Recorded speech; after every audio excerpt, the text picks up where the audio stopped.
Good morning, friends. I'm Abby, and today I'm going to take you along with me on a cozy day of reading. I'm currently participating in the Touch of Whimsy Readathon, which is the Adventures Through Wonderland Readathon, and I'm currently at the prompt to read a book for a cozy night in, and the book that I'm going to be reading is the one and only Ivan, and I decided to turn my cozy night in into a full cozy day. This is the first day in a long time that I haven't had anything to do, and so I think that means that I get to do all of the fun things that I think are fun and cozy. So Brent and I might go get breakfast or get a coffee. I think I might run to the bookstore today, and to top it all off, I'm going to be spending my evening reading the one and only Ivan, and I plan to read this whole book today. So I will let you know what I'm thinking as I go along. I'm so excited for a day full of self-care and warm and coziness. It's finally fall here in Ohio. It's nice and cool outside. Let's see how cold it is, because this is my favorite game to play now. Every day I wake up. It's 57. Perfect. That's the best part about this cozy day is I don't really have any plans. And to me, not having plans and getting to make my plans as I go is a warm and cozy day. I get to just wear my sweater, which you all have seen before and will see probably a million times again, curl up on the couch or curl up outside, read a book, enjoy my day.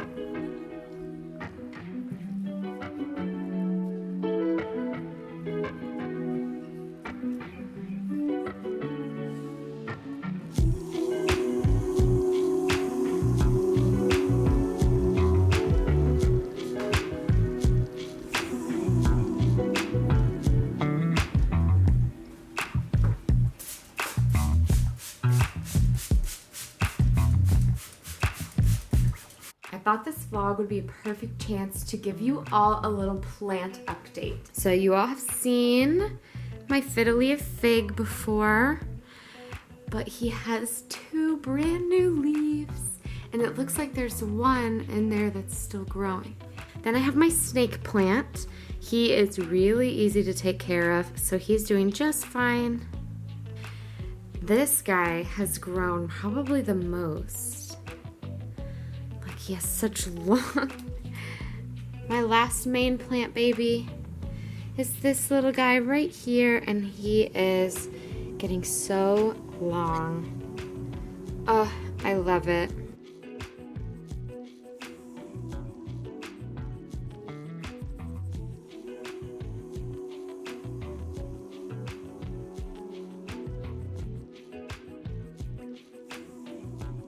I'm home from shopping with Brent, and I got my coffee. We are currently cooking lunch, which will hopefully be ready sometime soon. And I bought The Pull of the Stars by Emma Donoghue. Emma Donoghue wrote the book Room, which I really, really loved. And I think that this is kind of a pandemic story. It takes place in 1918 in Dublin during the time of the Great Flu. And something I love about this bookstore is that they a lot of times will have like brand new books that are on sale for like a ridiculous price. So like this is brand new. It has clearly like never been read. It's still, when I open it, it like cracks open, and it was only $12.50. So it is a fantastic deal. I'm so excited to read this book. I'm obviously not going to read it today because I have other reading plans, but sometime soon I'm going to read it, and I'm just so happy. Book shopping brings me so much joy. So the first step of my cozy day is complete. I'm going to keep drinking my coffee, have a nice lunch with Brent, and then see what happens next in my cozy day.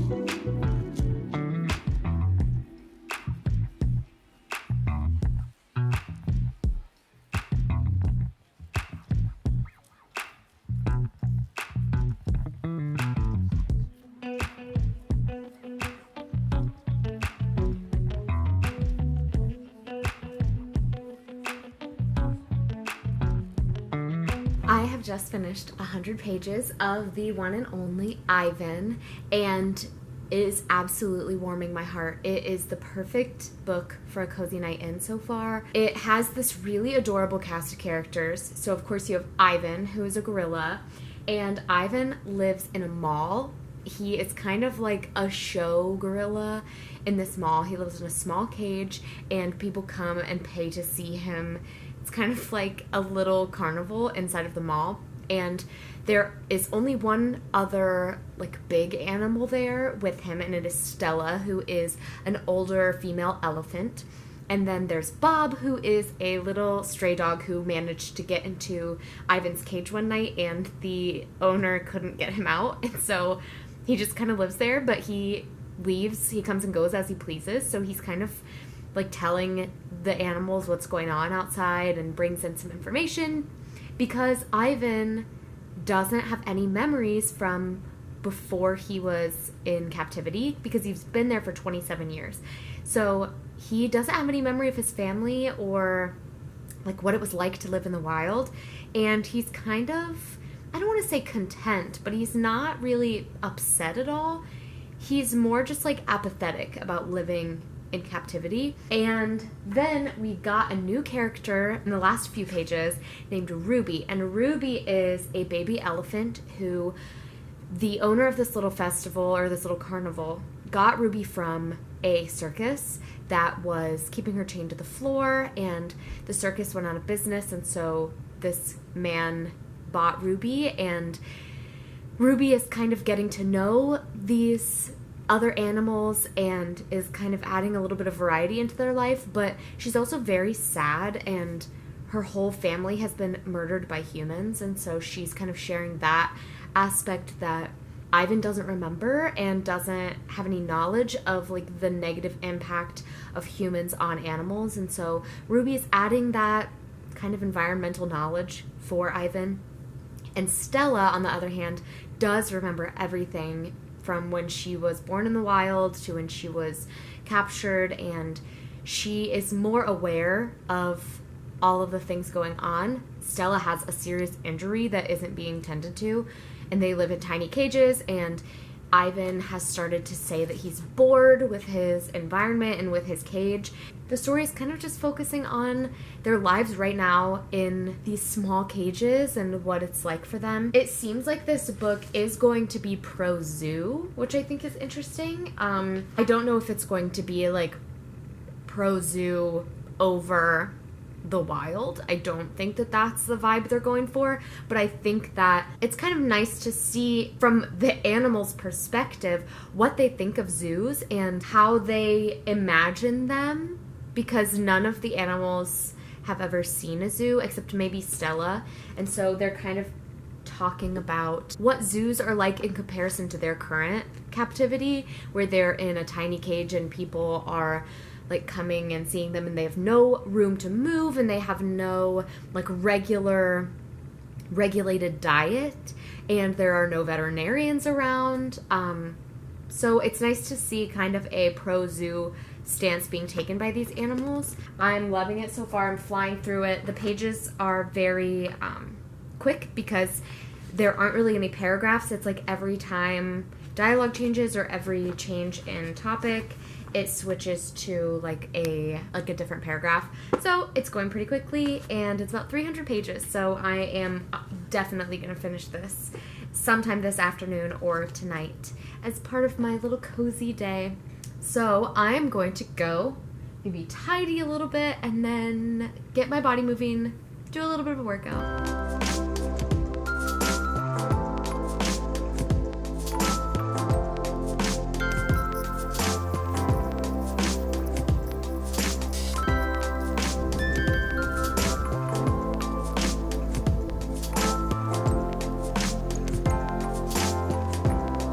I'm home from my walk. I'm back in my cozy sweater, and I'm going to settle in and read.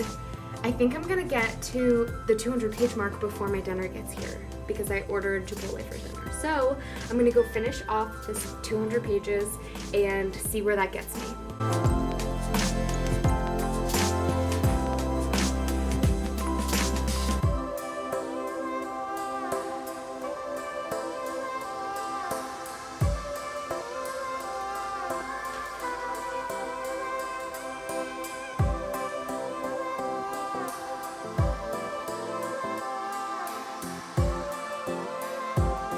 so I finished 200 pages of The One and Only Ivan, and some absolutely heart-wrenching stuff has happened in the last 100 pages. It's very emotional, and it definitely, even though I haven't had a lot of time to get to know these characters, you feel like kind of an immediate connection to them, probably because they're animals. And Ruby is scared and is a baby and is just now adjusting to this life of being in captivity. She's kind of like the hopeful voice. There's also a human child that I didn't mention. I think her name is Julia. Julia is an artist, and she keeps bringing Ivan all of these art supplies, and Julia, along with Ruby, are kind of the young voice where they are challenging what has always been done and are kind of bringing a hopeful view where it's inspiring the older characters to think maybe it doesn't have to be this way. Basically, just that Ivan now realizes that going with the flow and living life like this isn't what he wants, isn't what Ruby deserves, and is now trying to find the best options. And of course, Ivan is a gorilla, so he doesn't have much of a voice, but he's using art and using painting and alternate forms of communication to communicate with the humans. And I just think it's so sweet and hopeful. And I was right about the pro-zoo standpoint, because now they've talked more about it, and Ivan has basically said for animals that are kept in captivity, like going back to the wild is a very grand idea, but I'm glad that the book doesn't make it that that's their goal. You know, those books have been done. They are, we see that in movies where animals who are in captivity are dreaming of the wild, and although these animals are dreaming of the wild, Ivan knows that the wild is not what these animals who have been in captivity from birth are used to and would be able to survive in, maybe after some rehabilitation. But you know, he has been raised by humans since he was a tiny baby gorilla, so he knows that the zoo is a safer choice for animals like himself. And I like that he is not dreaming of going back to the wild. He is just dreaming of going to someplace better. Ivan also is starting to remember what happened to his family, and it's absolutely heartbreaking. It just hurts to read about, and it hurts to read about it from the perspective of an animal. This trope or this idea of a book has been done before. I am just really connecting to the characters and loving their adorable little story.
I am going to run a bath and put some bath salts and a nice bath bomb in there and just have a nice cozy bath in between my dinner and my continuing of reading The One and Only Ivan, which I am only like maybe 30 or 40 pages away from the end, so I'm definitely going to be finishing it sometime very soon, probably in this bath. I'm loving it. I can't wait to tell you all about my final thoughts as soon as I finish it. But for now, I'm going to get in the bath and read a little bit and just enjoy a nice hot bath, because I do not ever have time to take a nice warm bath during the week. This is such a cozy way to wrap up and go into my evening.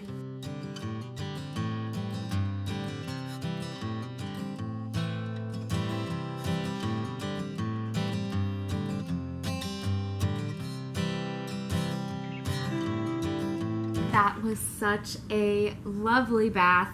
I feel so warm and cozy and ready to snuggle in for the night. It has been just such a wonderful, cozy day of baking and book shopping and drinking coffee. It's just been wonderful. And of course, reading. I did finish the one and only Ivan, so that does complete my reading prompt for the Adventures Through Wonderland Readathon of read a book for a cozy night in. And I just want to say that this book is absolutely going to be a new classic for children. It is definitely more of a children's book than a middle grade, but I think it's perfect for any age because the topics in this book are more about adult humans and the choices we make than a story about animals talking. I had mentioned that this book focuses a lot on like captivity and animals in captivity and their feelings on that and their thoughts about this situation that they're in. And ultimately it's about that wonder and joy of childhood and the creative, inspirational minds that children have and the way that they can just enact change by being so hopeful and so insistent that things don't have to be the way that they've always been, and how as we grow older we lose that sense of a desire to make change and we get comfortable in patterns and situations that have always been the way that they are. And Julia and Ruby in this story are just such beautiful examples of that voice, that child voice that is standing up for what they believe in and what they don't think is right. And Ivan is obviously our protagonist and is the voice that we're hearing because it's first person in his perspective. And he is representing us as adults. And it's just so moving and applicable to my life as an adult woman because I can see how Ivan was comfortable and he was not unhappy where he was, and his family, he felt like his family was there at the mall in this close captivity, but as soon as Ruby showed up and kids brought in that thirst for change and for justice, he was able to change his perspective and follow that movement with them and actually be the catalyst for that movement because ultimately children are powerless. Not completely, but they don't have the power that we as adults have. And this book just did such a good job of showing that if we want to make change, a lot of times change comes from the voice of children, and it's up to us as adults to make that change and enact that change in society. And of course, this is a book about animals and a specific problem in the world about getting animals out of unhealthy situations that they're put in and getting them into environments and domains that fit what they need. But it can apply, the message of this book can apply to so many situations, really any social justice situation. It was just such a beautiful, cozy story. Of course, very sad and moving as well. Just 10 out of 10. It was great. If you have a child, I recommend that you have them read it. If you are an adult, I recommend that you read it. And something I didn't know until the end of this book is that Ivan was a real gorilla. And he was taken from Africa as a baby gorilla, raised with humans, and then put into captivity in this mall. And then he was sent to Zoo Atlanta, where he lived the rest of his life.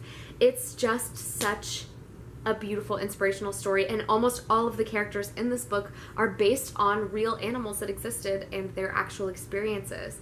Of course, with an added touch of whimsy and like narrative going on, but essentially just a beautiful story about a gorilla who really existed and his story of captivity. It was just so good. Overall, my cozy day in, my cozy reading vlog was a success.